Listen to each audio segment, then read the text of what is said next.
in the district of Jacqueline. Jacqueline is in St. Anne. It's mighty close to Gibraltar. So you have to get to Gibraltar, take the bus to Gibraltar, and then walk from Gibraltar to get to Jacqueline. I have several childhood memories. I remember growing up in Jacqueline with my grandma. She going to the farm because she was a farmer, and I would walk to school many miles, about 7 miles walking to school with my childhood friends, just taking our time. We would walk to school barefooted. I remember that. And sometimes during the journey we would run if we see an adult, or we would just run for different reasons, and it was just such a pleasure. In the afternoons, when school dismissed, we would walk and we would buy this thing. It's like a juice, but we call it suck. We would buy suck and drops and pink and top and gizzada and whatever Miss Cooley had to sell. Miss Cooley lived on a house on the hill. Whatever Miss Cooley had to sell, we would go and get some snacks before we start our journey back home. Just beautiful memories being with my friends, just walking to school. Precious, precious. So I left Jamaica and came to the United States of America for mainly educational opportunities. I got my teaching diploma at Plastic Arts Teachers College, now known as CASE. I got my bachelor's at Northern Caribbean University, NCU. And I wanted to further my education. I could not figure out a way to do it financially in Jamaica, so I really that was the main reason why I came to the United States. So I came to the United States as an international teacher. I was recruited by the New York City Department of Education to work in a hard-to-staff area. So I came here and I worked in the South Bronx. There was a lot of struggles. When I came here, my dad was here. He was living in the Bronx with my uncle. However, my uncle had severe mental health issues. And my dad moved out of his room. He went to live with his partner at the time, my stepmother, and I got my dad's room. So I was living in my dad's room, sharing an apartment with my uncle, who was extremely mentally ill. So, for example, I would cook and he would eat up all the food. He wouldn't shower for days. He was sick. He was sick. He would walk up and down on the road without shoes, sometimes without clothes, and that's a person that I live with. That's a condition that I lived under while I was teaching in the South Bronx. I remember my colleague in the South Bronx dropped me home one day. I didn't take the train, she dropped me home, and she came in the apartment and she saw the condition of the apartment and realized that I was living with somebody who was sick. And the next day she brought me a little fridge and with a lock on it, so that I could save some tea, some condensed milk, and my uncle, I did share with him, but then I would have something to eat because I had a little fridge in my room. So those were some trying times for me, because I've never experienced anything like that.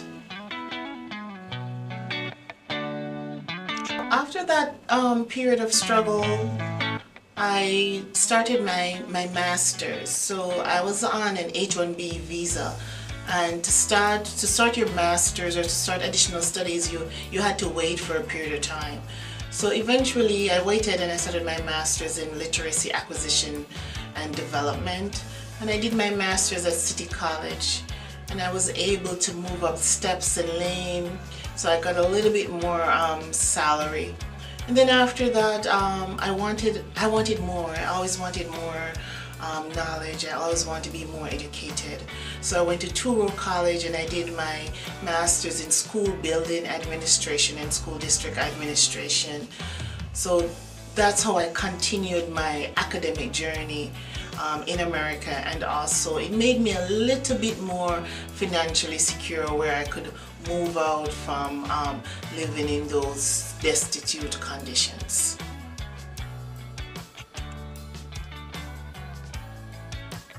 So why teaching is a profession for me? It's a funny story.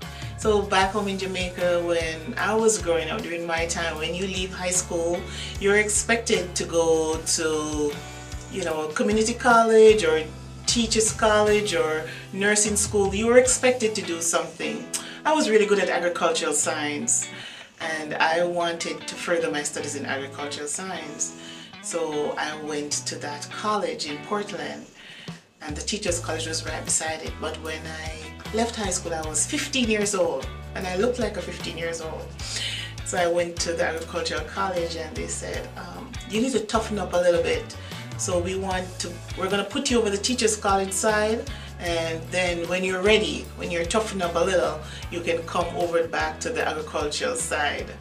And that was it for me. That's where my journey started as a teacher. I never looked back. I stayed in teaching because I was placed at the teachers college section.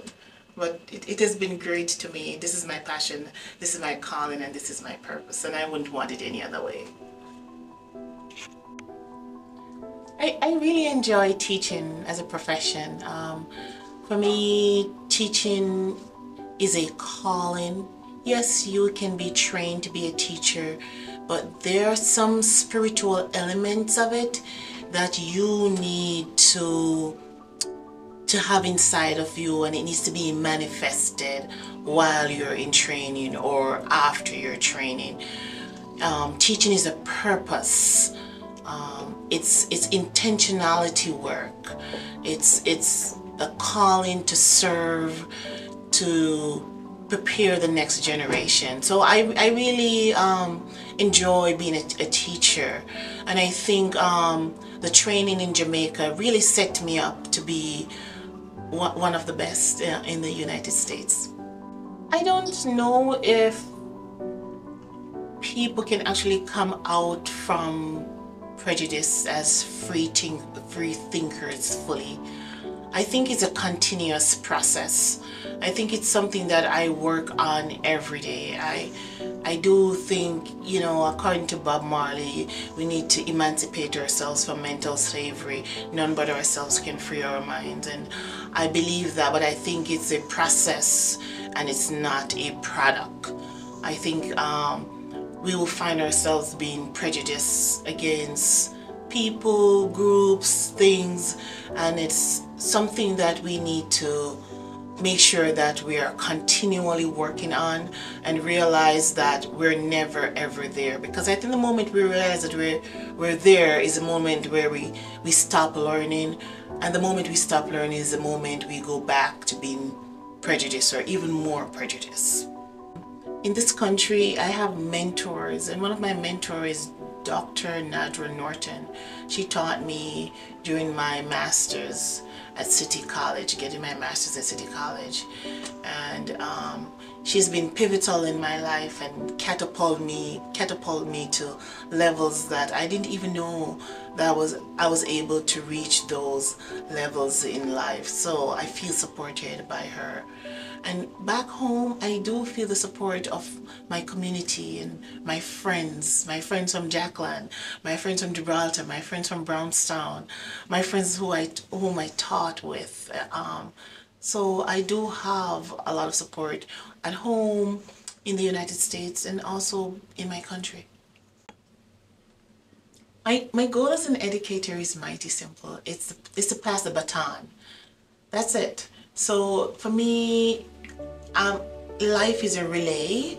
It's a race. When you pass a baton, the people will take it with intentionality, will take it up seriously, and will do better work, greater work that you have done. That's my goal. To hand over the baton to my students, for them to do better things that I have done and greater things. I am proud because My daughter has changed my perspective of education, what it means to be educated, what it means to teach, and what it means to learn. My daughter is identified as dyslexic. She also has ADD and ADHD, and I have become a better teacher, a better parent, a better person because she's in my life and she's showing me the way.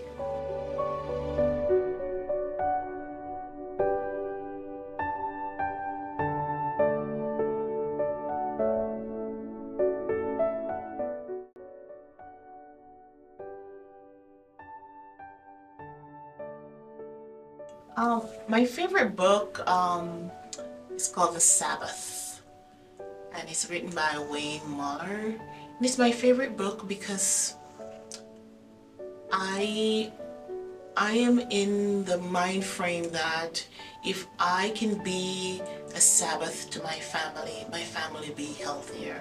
If I can be a Sabbath to myself, I'll be a better person. If I can be a Sabbath to my students, they will have a better learning experience in my classroom.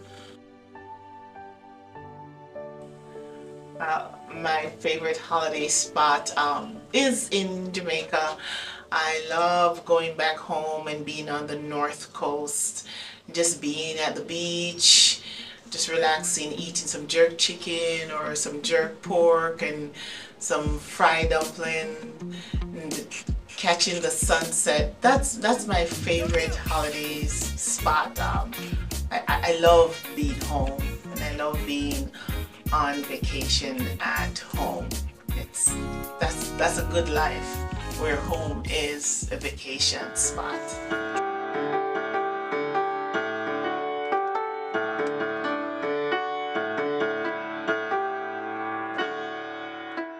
I have several words of wisdom that I use with my students and also my daughter on a daily basis.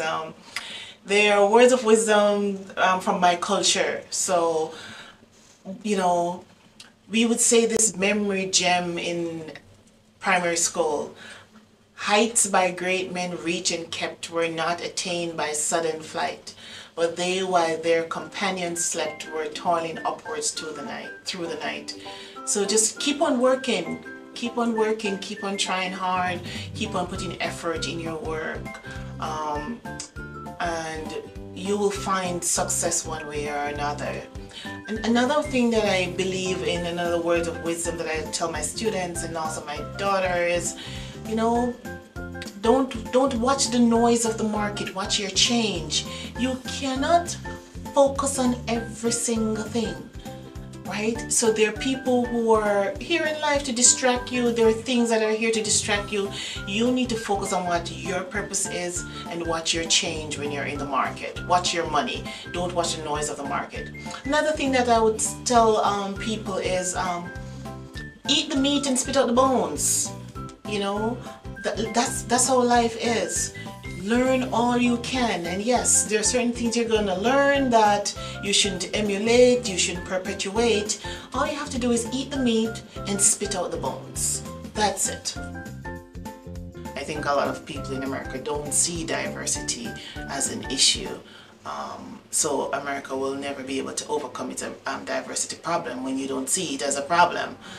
They see it as we have arrived, we're a diverse country, and that's good. But they don't realize how they treat diverse people.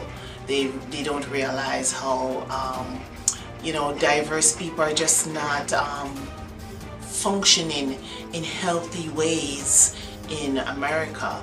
Many diverse people aren't. So they have not overcome their problem when they don't see that they do have a problem. One of my favorite scholars, Audre Lorde, Audre Lorde says that the only way we can be whole is when we live in contradiction. There's so many contradictory things that are at play in our lives and in our spiritualities and also in our bodies and in our minds, and we need to find a way to be whole and to be healthy and to hold those contradictions, because we will never, in my opinion, we will never ever get to that ultimate place of clarity or alignment. So learning to live with your contradictions is the one way in which you will be whole. Baby.